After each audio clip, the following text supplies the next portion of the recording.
सरकारें खुद शिक्षा का सत्यानाश करने पर तुली हुई हैं। सरकार किसी की भी रही हो, कहीं न कहीं जो नकल माफिया हैं या जो शिक्षा माफिया हैं, उन पर उनकी कृपा दृष्टि सदैव बनी रही है। ये प्रोफेसर विनय पाठक हैं। ये आगरा यूनिवर्सिटी के वीसी थे, लेकिन जो इन्होंने कृत किया वो निश्चित रूप से कहीं न कहीं शिक्षा जगत को शर्मसार करने वाला था। अब इन पर सरकार की कृपा है। कई महीने बाद भी इनकी अरेस्टिंग नहीं हो पाई है आज तक। सीबीआई लगी, अब ईडी लगी, ये तमाम इस तरह की चीज़ें चलती रहेंगी और तब तक चलती रहेंगी जब तक ये अपनी सारी व्यवस्था नहीं कर लेते। जब इनकी अच्छी व्यवस्थाएं हो जाएंगी तो इनको अरेस्ट, वो भी एक नाटकीय ढंग से अरेस्ट किया जाएगा।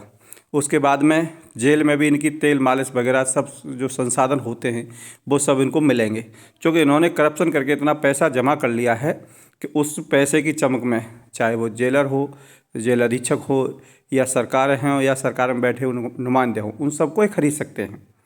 तो ये जो मखौल है देश में, कहना चाहिए उसका, जो हमारा लॉ एंड ऑर्डर है उसका मखौल ये खूब बनता इसलिए कि यहाँ का जो लचीला कानून है, कानून में बैठे हुए लोग हैं जिन्होंने चश्मा लगा रखा है, वो ठीक से देख नहीं पाते।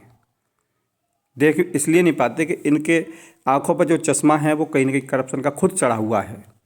या जब करप्शन में लिप्त व्यक्ति है वो इतना पैसा, इतना धन अर्जित कर लेता है कि इनके आंखों पर उस पैसे की पट्टी को लपेट देता है, जिससे इनकी आंखें बंद हो जाती हैं या वे देखना नहीं चाहते। इसलिए कि उन पर जो धन वर्षा हुई उससे उनकी संतानें, उनकी पुश्तें कहीं न कहीं लाभान्वित होंगी। शब्द कटु हैं लेकिन सत्य हैं। कोई ऐसा व्यक्ति नहीं है, सरकार में हो या शासन में हो, प्रशासन में हो, जिसको नहीं मालूम है। ये पाठक जी हैं, तमाम इन पर एफआईआर हैं, तमाम करप्शन के चार्जेस लगे हुए हैं, लेकिन आज तक अरेस्टिंग नहीं हुई है। कोई बुलडोजर इनके यहाँ नहीं पहुँचा। यदि कोई छोटा व्यक्ति, चाहे वो किसान हो या कोई अदर हो, तो उसके यहाँ बुलडोजर चला जाता है, पहुँच जाता है, टूट फूट हो जाती है। तो ये दोहरा जो चरित्र है सरकारों का, या दोहरे चरित्र के साथ ही सरकारें कार्य करती हैं या अपने लॉ एंड ऑर्डर को पास करती हैं, लॉ एंड ऑर्डर को लागू करती हैं, वो कहीं ना कहीं मखौल बनाने वाली चीज़ें हैं। समानता होनी चाहिए, कानून का तभी पालन होता है। कानून के जो रखवाले हैं, रक्षक हैं, वे खुद उसके भक्षक बने हुए हैं, वो खुद उसका मजाक बनाने पर तुले हुए हैं। चाहे वो हम न्यायपालिका की बात करें या पुलिस विभाग की बात करें, तो जब तक उनको धन मिलता रहता है तब तो उनकी आंखें, उनकी कलम बिल्कुल बंद हो जाती है। जब धन मिलना बंद हो जाता है या किसी अदर पार्टी के होते हैं, किसी अदर सरकार के होते हैं, तो उन पर तुरंत कार्रवाई भी होती है, सब काम होते हैं। लेकिन कहीं न कहीं संरक्षण प्राप्त है इनको, ये कहना है इसलिए ज़रूरी हो गया है कि महीनों हो गए लेकिन इनकी आज तक कोई अरेस्टिंग नहीं हुई। अभी नौटंकी चल रही है कार्रवाई के नाम पर।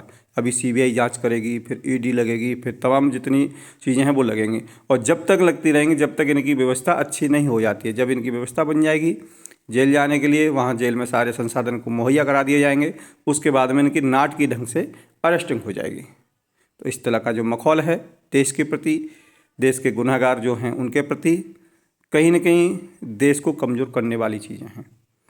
इन सब चीज़ों से बचना चाहिए, सरकार को इस पर ध्यान रखना चाहिए।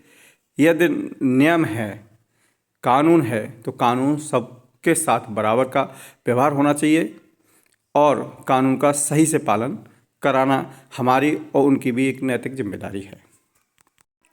भारतीय न्यूज़ 24 इस तरह की तमाम खबरें आप तक इसलिए भेजता है, इसलिए आप तक पहुंचाता है कि जो मूक बधिर लोग बैठे हुए हैं, चश्मा लगाए बैठे हैं, कहीं उनका चश्मा उतरे या वो कहीं ना कहीं समान जो कानून है उसको लागू करें, समानता के साथ व्यवहार हो।